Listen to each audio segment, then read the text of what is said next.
ಬನ್ನಿ ಇವತ್ತು ನಾನು ನಿಮಗೆ ವೆಜಿಟೇಬಲ್ ಮ್ಯಾಗಿ ಹೇಗೆ ಮಾಡೋದಂತ ಹೇಳ್ಕೊಡ್ತೀನಿ. ಇಲ್ಲಿ ನಾನು ತೊಗೊಂಡಿದ್ದೀನಿ ಎಣ್ಣೆ, ಸಾಸಿವೆ, ರುಚಿಗೆ ತಕ್ಕಷ್ಟು ಉಪ್ಪು, ಅರ್ಧ ಟೇಬಲ್ ಸ್ಪೂನ್ ಧನಿಯಾ ಪುಡಿ, ಒಂದು ಸ್ವಲ್ಪ ಗರಂ ಮಸಾಲ, 1/4 ಟೇಬಲ್ ಸ್ಪೂನ್ ಖಾರದ ಪುಡಿ. ಇಲ್ಲಿ ಹೂವು ತೊಗೊಂಡಿದ್ದೀನಿ, ಈರುಳ್ಳಿದು, ಇದು ಆಪ್ಷನಲ್, ಬೇಕಂದರೆ ಹಾಕ್ಕೊಬೋದು. 2 ತೊಗೊಂಡಿದ್ದೀನಿ.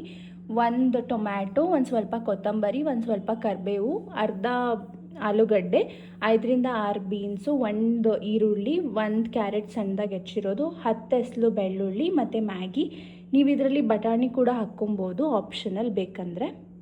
ಇವಾಗ ಒಂದು ಬಾಣಲಿಲಿ ನಾನು ಎಣ್ಣೆ ಹಾಕ್ಕೊತಾ ಇದ್ದೀನಿ. ಎಣ್ಣೆ ಬಿಸಿ ಆಗಲಿ. ಎಣ್ಣೆ ಬಿಸಿಯಾಗಿದೆ. ನಾನು ಇದರಲ್ಲಿ ಒಂದು ಸ್ವಲ್ಪ ಸಾಸಿವೆ ಹಾಕ್ಕೊತಾ ಇದ್ದೀನಿ. ಇದರಲ್ಲಿ ನಾನು ಇವಾಗ ಕರಿಬೇವು ಮತ್ತು ಬೆಳ್ಳುಳ್ಳಿ ಹಾಕ್ಕೊತಾ ಇದ್ದೀನಿ. ಇವಾಗ ಇದರಲ್ಲಿ ಈರುಳ್ಳಿ ಹಾಕ್ಕೊತಾ ಇದ್ದೀನಿ. ಇದನ್ನೊಂದು ಸ್ವಲ್ಪ ಫ್ರೈ ಮಾಡ್ಕೊಳ್ಳಿ, ಗೋಲ್ಡನ್ ಬ್ರೌನ್ ಆಗೋವರೆಗೂ. ಈರುಳ್ಳಿ ಸ್ವಲ್ಪ ಫ್ರೈ ಆಗಿದೆ. ನಾನು ಇದಕ್ಕೆ ಹಾಕ್ಕೊತಾ ಇದ್ದೀನಿ ಎಲ್ಲ ತರಕಾರಿ. ಇದರಲ್ಲಿ ಟೊಮ್ಯಾಟೊ ಹಾಕ್ಕೊತಾ ಇದ್ದೀನಿ, ಈರುಳ್ಳಿ, ಹೂವು ಹಾಕ್ಕೊತಾ ಇದ್ದೀನಿ, ಆಲೂಗಡ್ಡೆ, ಬೀನ್ಸ್ ಮತ್ತು ಕ್ಯಾರೆಟ್ ಎಲ್ಲ ಹಾಕ್ಕೊತಾ ಇದ್ದೀನಿ. ಇದನ್ನು ಒಂದು 2 to 3 ಮಿನಿಟ್ಸ್ ನೀರೇನು ಹಾಕ್ತಲೇ ಫ್ರೈ ಮಾಡ್ಕೊಬೇಕು. ಇವಾಗ ಇದರಲ್ಲಿ ಎಲ್ಲ ಮಸಾಲೆ ಹಾಕ್ಕೊಳ್ಳೋಣ ನಾವು.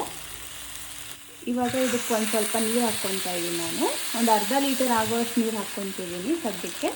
ಫುಲ್ ಫ್ಲೇಮಲ್ಲಿ ಇವಾಗ ಇದನ್ನು ಹೈ ಫ್ಲೇಮಲ್ಲಿ ಒಂದು 5 to 6 ಮಿನಿಟ್ಸ್ ಇವಾಗ ನಾನು 2 ಪ್ಯಾಕೆಟ್ ಮ್ಯಾಗಿ ಮಸಾಲ ಹಾಕ್ಕೊತಿದ್ದೀನಿ. ಇವಾಗ ನಾನು ಇದರಲ್ಲಿ 2 ಮ್ಯಾಗಿ ಹಾಕ್ತಿದ್ದೀನಿ. ಇದನ್ನು ನಾವು ಮತ್ತೆ ಮೀಡಿಯಮ್ ಫ್ಲೇಮಲ್ಲಿ ಒಂದು 5 ಮಿನಿಟ್ಸ್ ಬೇಯಿಸ್ಕೊಳ್ಳೋಣ. ಲಿಡ್ ಕ್ಲೋಸ್ ಮಾಡಿ. ಇವಾಗ 5 ಮಿನಿಟ್ಸ್ ಆಗಿದೆ. ಫುಲ್ ಮ್ಯಾಗಿ ಬೆಂದಿದೆ. ಇವಾಗ ಒಂದು ಸ್ವಲ್ಪ ಕೊತ್ತಂಬರಿ ಹಾಕ್ಕೊತಾ ಇದ್ದೀನಿ. ಕೊತ್ತಂಬರಿ ಹಾಕಿ ಒಂದು 2 ಮಿನಿಟ್ಸ್ ನೀವು ಬೇಯಿಸ್ಕೊಂಡು ಆಫ್ ಮಾಡಿಬಿಡಿ.